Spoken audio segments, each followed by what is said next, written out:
isin hundinuu gartee namoota waan danda'uun na deeggaraa turtanii khadwaa'in na deeggartanis namoota gartee hundi keessanuu yaadaan na deeggartanis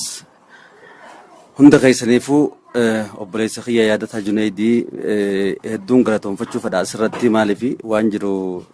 haala dhibee kiyyaa kana namni naa hubate tokkeessa yaalii kana argadhuuf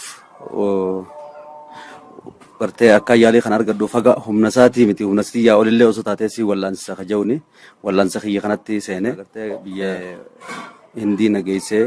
achittiin yaalamaa ture ji'oota afuriif fayyaatii hordofaatiin ture haalli ammaan tanarra jirus bareedaadha.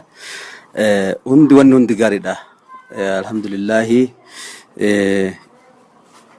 isinis warri du'aayidhaa fi gartee waan dandeessanii fi waan qabdanii fi beekumsa keessaniin gartee yaada keessaniin hunda deeggaraa turtan hundaaf hedduu galatoomaa isiniin jecha uummanni Oromoo hundinuu immoo maqaa kiyyaan yaadataa Junaydii obboleessa kiyya akka naa galatoonfataniin barbaada.